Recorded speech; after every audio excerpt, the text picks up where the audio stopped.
நீங்க களத்துல வந்து நிக்கிறமே முதலமைச்சர் விஜய் ஏன் வரலன்னு சொல்லி பேசியிருந்தீங்க. முதலமைச்சர் விஜய் இன்னும் களத்துல இறங்காம இருக்கிறது எப்படி பாக்குறீங்க? அதாவது ஒரு சில விஷயங்கள் வீட்ல வந்து யூஸ்லெஸ்ஸா இருக்கும்.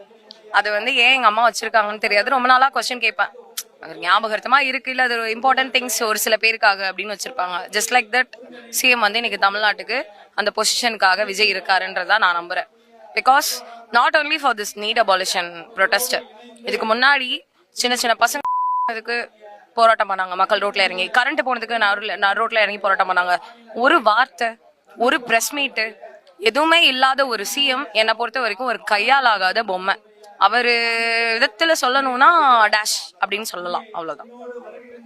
அதே சமயம் முதலமைச்சர் விஜய் ஆட்சியை பிடிக்கிறதுக்கு முன்னாடி அனிதா மரணத்துக்கு நீதி கேட்டாரு. இப்போ அவரோட ஆட்சியிலேயே வந்து 2 மாணவர்கள் இறந்திருக்காங்க நீட்டுனால. சோ இன்னும் வாய் திறக்காம இருக்கிறாரு. அவரோட அமைச்சர்களுமே ஆதவ் அர்ஜுனா, நிர்மல்குமார்ல எல்லாத்துக்குமே வந்து தன்னோட ஒப்பீனியனை சொல்லுவாங்க. பட் இதுக்கு பெருசா ஒப்பீனியன் சொல்லாத மாதிரி தெரியுது. பிஜேபி மட்டும் இப்ப 10 வருஷமா வாய் திறந்தாங்களா என்ன? எத்தனையோ பசங்க இந்தியா ஃபுல்லா எத்தனையோ மாணவர்கள் வந்து இறந்திருக்காங்க. பெத்தவங்க பசங்களை இழந்திருக்காங்க, பிரதர் சிஸ்டர்ஸ் இழந்திருக்காங்க. அக்செப்ட் பண்ணிக்க முடியாத சுச்சுவேஷன்ஸ்லாம் நடக்கும்போது பிஜேபி எதுக்குமே வாய் திறந்தது கிடையாது. இந்த ஒரு education business, actually it's not a system, it's a business.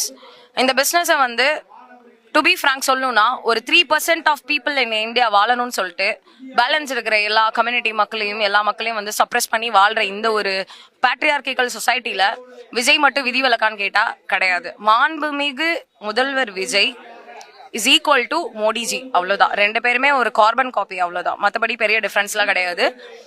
இது இப்படியே கண்டினியூ ஆயிட்டு இருந்தது.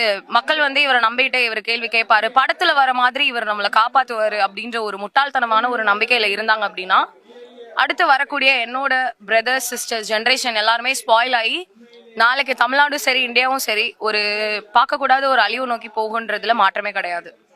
அதே சமயம் தாவேக தொண்டர்கள் என்ன சொல்றாங்கன்னா, உங்களுக்கு நீட்டு தானே ஒழிக்கணும், எங்க முதலமைச்சர் விஜய் அடுத்த எலெக்ஷன்ல பிஎம் ஆகி நீட்டை ஒழிப்பாரு அப்படின்னு கூட சோசியல் மீடியால கருத்து தெரிவிக்கிறாங்களே. இந்த ஃபேக் நரேட்டிவ் செட் பண்றது வந்து டிவி கேக்கு வந்து புதுசு கிடையாது. ஃபேக் ப்ராமிசஸ் கொடுத்துட்டு வந்து இன்னைக்கு ஒருத்தர் சிஎம் ஆகி உட்காந்துருக்கிறதே எங்களால ஜீரணிச்சிக்க முடியல. இதுல 2029 பிஎம் ஆக்கி எதுக்கு மொத்த இந்தியாவே வந்துட்டு கெசினோக்கு எழுதி கொடுக்கறதுக்கா?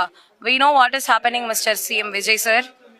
தமிழ்நாட்டில் என்னென்ன பண்ண போறீங்கன்றது எல்லாமே தெரிஞ்சுதான் இருக்கும். ஸோ அடுத்து இந்தியாவை நீங்க வைக்கிறதுக்கும் உங்களை பிஎம் ஆக்கி உட்கார வச்சு நாங்க அனுபவிக்கிறது இல்லாம அதர் ஸ்டேட் பசங்களையும் அனுபவிச்சு சாவடிக்கிறதுக்கு நாங்க விரும்பல. இங்க 41 பேரு, நாளைக்கு என்ன 4 கோடி பேர் சாகணுமா உங்களுக்காக? அது வாய்ப்பு கிடையாது. நீங்க சொல்ற இந்த ஃபேக் ப்ராமிசஸை மிஞ்சி போனா இன்னும் ஒரு 2 வருஷத்துக்கு உங்களுக்கு ஓட்டு போட்ட உங்க தாவேகா மக்கள் வந்து நம்புவாங்க. பட் எனக்கா ஒரு நாள் கண்ணு முழிக்காமையா இருப்பாங்க. முழிக்கிற நாள் அன்னைக்கு நீங்க என்ன தப்பு பண்ணீங்களோ அதுக்கான